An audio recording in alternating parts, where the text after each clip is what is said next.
Welcome back students to the 6th standard Sainik School English crash course by Ma Tutorial. My name is Anmol and I shall be your guide on this journey through the English language. You must remember we are already done with the parts of speech in our previous lectures. We started with tenses, we did the present tense, the past tense. Today we are going to cover the future tense. Without any further delay, let's get right into it. So future tense, like the other two tenses, also is of 4 kinds. First is the indefinite future, the simple future, continuous future, perfect future, and the perfect continuous future. Let's move ahead with it. The future indefinite tense used to talk about something that will happen later. Used to talk about something that will happen later. If there is something, any work, anything that will happen later in the future once, we use the future tense for it. It will happen, it will be going, future, simple, indefinite tense. Let's see all of that it means.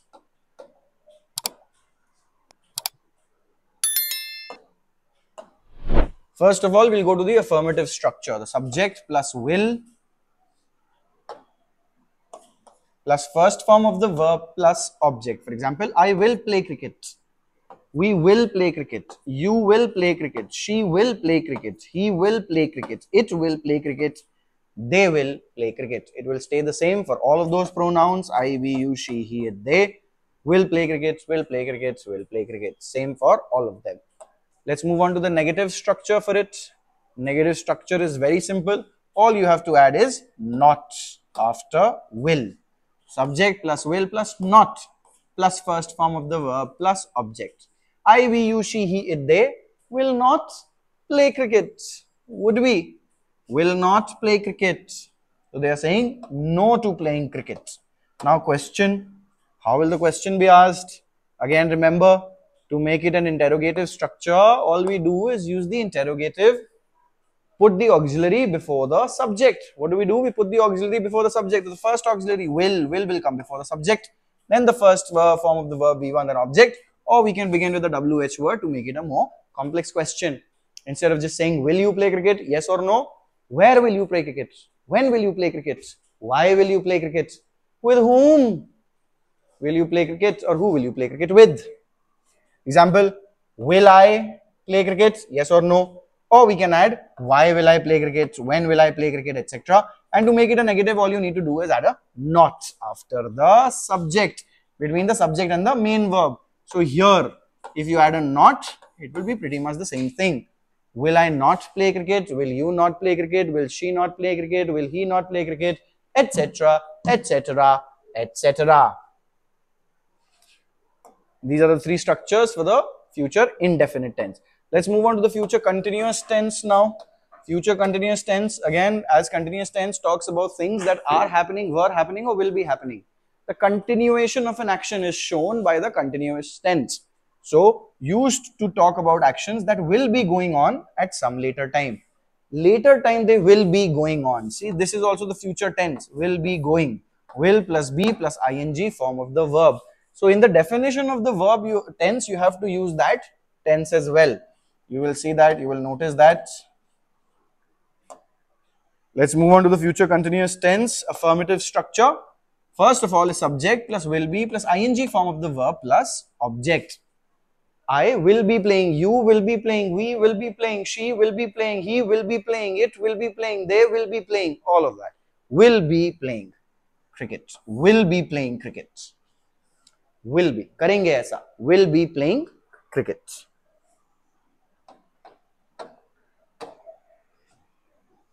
All that. Negative will not be, all we will do is add a not between will and be. You will see that all we do is add a not between the will and be. I will not be playing cricket, you will not be playing cricket, he will not be playing cricket, she will not be playing cricket, it will not be playing cricket, they will not be playing cricket. Will not can also be contracted into won't. Won't be playing cricket. No points for guessing. How would you write the interrogative structure? Well, yes, you will put the auxiliary before the subject. So, will I be playing cricket? That is how it will form itself. See? Will come first, then the subject. And if you want to make it a negative, you will add not here between the subject and be. Will I not be playing? Why will I not be playing? Where will I not be playing? When will I not be playing? Etc. etc. You can start with the WH word as well. Pretty much the same thing. Will I be playing cricket? Where will I be playing cricket? And you can add a not between the subject and the ing and the be. Subject and the be. Will you not be playing cricket? Why will you not be playing cricket? So we are asking a complex question there. Let's move on to the future perfect tense now. Used to talk about actions that have been completed at a later time, that will have been completed. See again, will have been completed. Using the perfect tense, future perfect, will have been completed. I will have completed it, it will have been completed by me. So will have been completed is the future tense, but in the passive form. We will do active and passive later. First of all, you must understand the active forms of all the tenses. You must have a firm grasp on how each tense is used, what are the structures and what is the meaning of each tense, when is it used. Then you will do the passive forms of them, all the ones that have a passive form. There are a few which don't have a passive form. For example, future continuous and all the perfect continuous tenses don't have a passive form, not in your course at least. They have in spoken English but not in formal written English. So we don't need to worry about that. Let's move on to the future perfect tense. First of all, the affirmative structure. Affirmative structure shows us we must start with the subject, move to will have, then the third form of the verb as is always used with the perfect tense. Perfect tense always uses the third form of the verb, remember that. And then plus an object. I, we, you, they, she, he, it will have played cricket. Will have played cricket. I will have played cricket. You will have played cricket. She will have played cricket. Everybody will have played cricket. No points for guessing. What do you think is the negative structure? Yes, not between will and have. All you need to do is add a not between will and have. As soon as you add a not between will and have, you will get the negative structure. Will not have.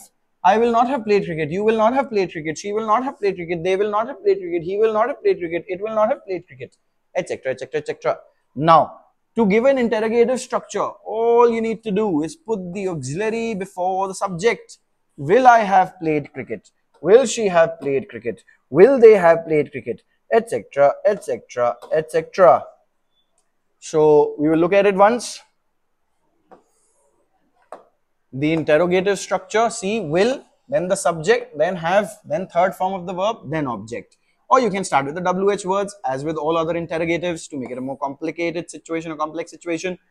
Will I have played cricket? Yes or no? When will I have played cricket? Or where will I have played cricket? Why will I have played cricket? Since how long will I have played cricket? For how long will I have played cricket? Etc. etc. Interrogative, negative, you can add a not between have, between subject and have. Will I not have played cricket? Won't I have played cricket? Now when it contracts across the subject. Will I not have played cricket will become won't I have played cricket. So will and not will contract across the subject as they call it. Very simple, future perfect tense. Now let's move on to the future perfect continuous tense, the last one for today and for this tense series. Now moving on to the future perfect continuous tense. It is used to talk about actions that will be going on and are expected to be completed at some later time. Now these are actions that in the future will be going on and will be expected to be completed by a later time further into the future. Such are the future perfect continuous tense sentences. So it is talking about an action that will be going on and is expected to be completed at some later time. That I will have been playing cricket by then. That I will have been playing cricket by then. Let's see, subject will have been, subject plus will have been. So will have been is the auxiliary in this, is the supporting verb in this, in the ing form of the verb plus object, for example. And for all the pronouns, all the kind of pronouns you will have been playing cricket. Will have been playing cricket. Will have been playing cricket. Try guessing what will be the structure for the negative of this tense. If you guessed not between will and have, you're absolutely correct. You will just add a not between will and have. So won't have been can also work. Contraction of will and not. Let's see. As we said, subject will not have been playing cricket. I, we, you, they, she, he, it, doesn't matter what the subject is, will not have been playing cricket. And for the interrogative, again, it's just the same. The first auxiliary to be put before the subject. Will I have been playing cricket? Will I not have been playing cricket? And if I want to make it as negative, all I have to do is put a not between subject and have. And we can start with the WH word as well as with all other interrogatives. Will I have been playing cricket? Where will I have been playing cricket? Why will I have been playing cricket? With whom will I have been playing cricket? How long will I have been playing cricket? When? By when will I have been playing cricket? For 5 years, let's say. Alright, so that's that with the tenses. Please make sure you revise, do a lot of practice for this. If you need practice content, it is available with us at our physical branch. You can come here, take an admission, either online or offline. Both of those admissions will give you access to all the topics, all the material, all the practice, and the expert guidance of all our teachers. Make sure you're working hard. Make sure you're consistently growing. I will see you in the next one.